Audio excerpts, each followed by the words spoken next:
This was not a good night for the president. Everything he touched was a loser. Trump hasn't been this embarrassed since he found out there was a Donald Trump Jr. If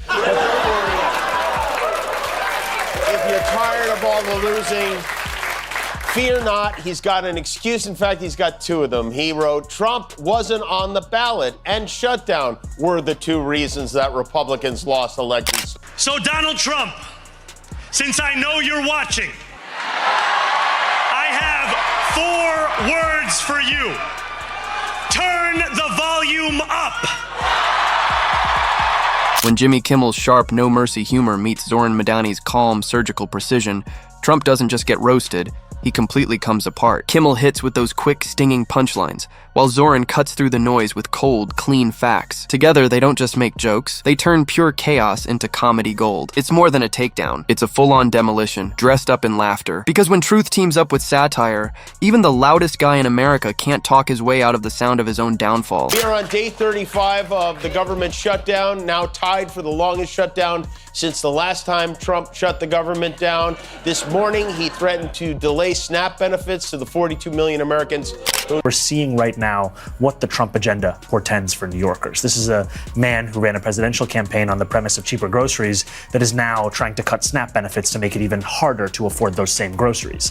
And we have to protect New Yorkers with the least from the attacks from the man with the most. Kimmel's real skill isn't just in making fun of Trump, it's in how he does it. He breaks him down with the precision of a surgeon who's been working on the same oversized ego for years. Every punchline hits like a perfectly timed jab, not out of anger, but pure amusement. I mean, how can you even stay mad at a guy who's basically turned running the country into the longest improv show in American history? He wrote, Trump wasn't on the ballot and shutdown were the two reasons that Republicans lost elections tonight.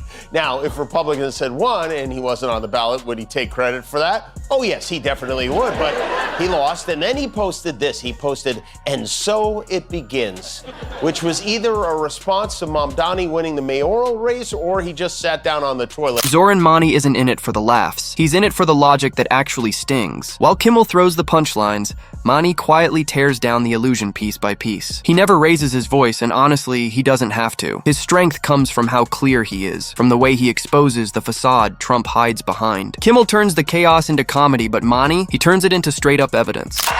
We will hold bad landlords to account because the Donald Trumps of our city have grown far too comfortable taking advantage of their tenants. We will put an end to the culture of corruption that has allowed billionaires like Trump to evade taxation. Trump's out here trying to convince everyone that chaos somehow equals genius, while Kimmel's basically acting as the translator for the rest of us. He breaks it all down like he's narrating a documentary on the slow decline of common sense, soundtrack, slow zoom, and that perfect look of disbelief included. Every time Trump tries to sound deep or profound, Kimmel jumps in to remind us that being confusing isn't the same thing as being complex. If you're tired of all the losing, fear not, he's got an excuse. In fact, he's got two of them. He wrote, Trump wasn't on the ballot and shutdown were the two reasons that Republicans lost elections tonight. Now, if Republicans had won and he wasn't on the ballot, would he take credit for that? Oh, yes, he definitely would, but he lost. And then he posted this. He posted, and so it begins, which was either a response to Mamdani winning the mayoral race or he just sat down on the toilet. I don't know. And so it begins. Trump loves to paint himself as this genius strategist, but Mamdani treats that whole idea like a math equation that just doesn't check out. Every time Trump brags, Mamdani calmly stacks it up against reality, and somehow, reality always wins. He doesn't argue, he just lays it out. Policy, pattern, consequence. Every word lands soft but solid, like a quiet gavel hitting the table. More so because he wants to distract from what I fight for. I fight for working people. I fight for the very people that have been priced out of this city, and I fight for the same people that he said he was fighting for.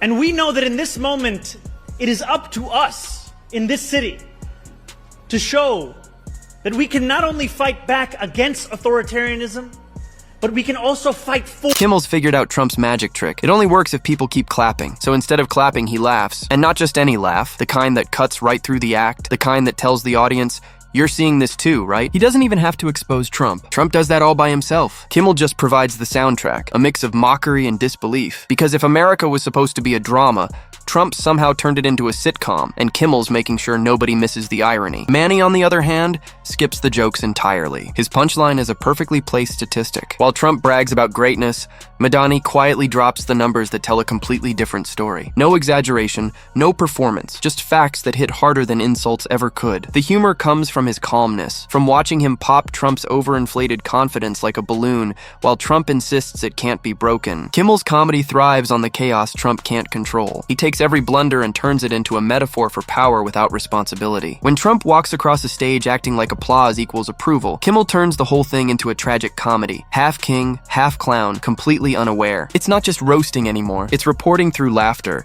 turning incompetence into entertainment and letting the humor do all the explaining. And then his press secretary had to go out there and walk that back because he legally can't do it. It really is amazing. The president says one thing, the White House says another entirely different. It's like the one hand doesn't know what the other tiny, bruised, makeup-covered, greasy, genitalia-grabbing, Sharpie-stained baby hand is doing.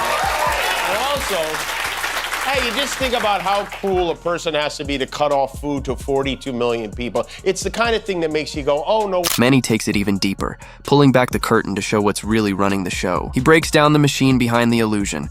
All those shiny policies that look impressive on the surface, but are rusting underneath. While Trump keeps selling nostalgia wrapped in catchy slogans, Mamdani exposes the fine print. He doesn't throw insults. He just takes things apart piece by piece. His words don't just echo, they stick. And by the time he's done, you realize that what Trump calls winning looks a lot like losing dressed up in patriotic colors. Kimmel, on the other hand, has mastered timing. He knows exactly when to pause, when to raise an eyebrow, and when to let the absurdity breathe. He doesn't need to shout. He just points, laughs, and lets the truth speak for itself. Mani's strength is the opposite, pure composure. Trump thrives on chaos and reactions. He feeds off conflict, but Madani gives him nothing. It's like watching a fire trying to burn in a vacuum. Every one of Trump's distractions gets swallowed by calm logic. Mamdani doesn't attack, he erases. He replaces noise with clarity, slogans with data, and by the end, Trump's whole act starts to look exactly like what it's always been.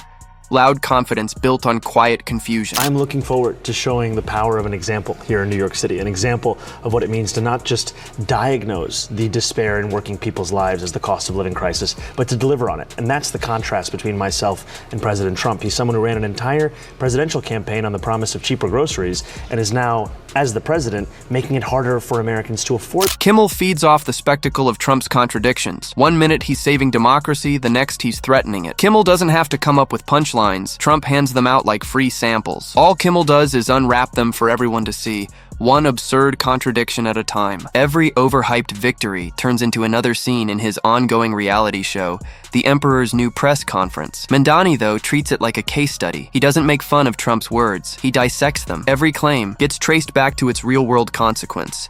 Every bold statement weighed against the facts. It's not comedy. It's a clean, methodical teardown. While Kimmel turns the chaos into laughter, Mani turns it into clarity. Together, they're the perfect storm. One exposes the performance, the other explains it. Kimmel just plays the footage back with that trademark disbelief like a blooper reel narrated by common sense. He spotlights the irony of a man who demands loyalty but dodges accountability. A performer who loves the stage but can't handle the light of truth. It's not like Trump doesn't care about people. I mean, he has a lot of empathy. He's feeling especially bad right now for the family of the newly decrowned Jeffrey Epstein pal, the now former Prince Andrew. Prince Andrew in the UK has had his royal titles stripped away because of the Epstein scandal. I know you're close to the royal family there. Do you have any thoughts on that? I feel very badly. I mean, it's a terrible thing that's happened to the family. That's been a tragic situation. And it's too bad. I mean, I feel bad. Mamdani provides the balance. While Kimmel gives us the release of laughter, Madani gives us closure through reason. He takes all the noise and turns it into something that actually makes sense. Trump's contradictions become cautionary tales. His deflections turn into lessons in political theater. Mani doesn't just call out the performance. He decodes it, showing how the illusion works, how the chaos keeps itself alive, and why it's so effective on an audience trained to mistake volume for vision. Kimmel's roasting feels like therapy for a country exhausted from pretending the absurd makes sense. Every joke is a pressure valve for collective disbelief, taking Trump's most over-the-top moments and treating them like a late-night parody sketch, except it's all real, which makes it so surreal. Kimmel isn't exaggerating, he's narrating. The comedy comes from reality itself beating Trump to the punchline.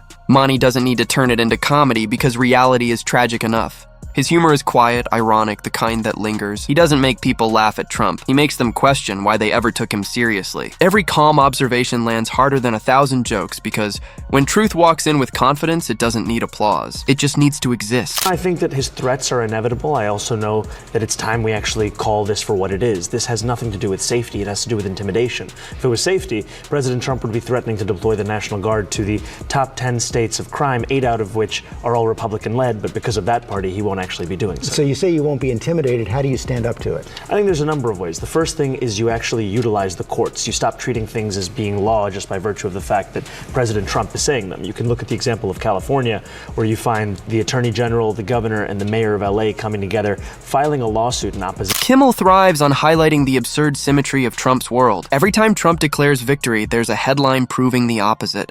Every boast comes with a contradiction built right in. Kimmel connects those dots with the kind of gleeful precision only someone who's been at this long enough can pull off. He treats Trump's timeline like a script written by a caffeine-fueled intern where continuity is optional and logic barely shows up. Mani, on the other hand, keeps things grounded. He knows that behind every viral moment is a real-world cost. While Trump turns governance into a circus, Mani reminds us that policy isn't a punchline. It's a contract, and every time Trump breaks it, it's the people who pay, not the media. His critique isn't about humiliation. It's accountability wrapped in intellect. Kimmel's takedown comes as death by 1,000 punchlines. He frames every contradiction, every absurd moment like modern art. He doesn't argue that Trump is wrong. He shows that he's ridiculous. It's not political, it's cinematic. Watching Kimmel roast Trump feels like watching a bloated superhero movie finally admit it's just a cartoon. Family he feels bad for. The ones losing their food stamps, they're gonna be fine. Don't worry about it. This is like Bill Cosby feeling bad for R. Kelly, okay?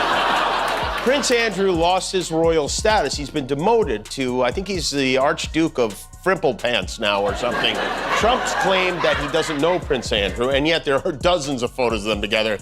Here's just one of the many. I don't know if, what happened to Andrew in that photograph, but here's one of then Prince Andrew walking away from Trump. And look who else is in the picture, peeking in from the corner. You got convicted sex trafficker. Manny's takedown is quieter but far more lasting. He doesn't destroy Trumpism with fire. He does it with light, exposing the scaffolding, the fear, the manipulation, the empty promises, and leaves it all standing in plain view. By the time he's done, there's nothing left to mock because the spectacle has already deflated itself. Kimmel's laughter hits hard because it's honest.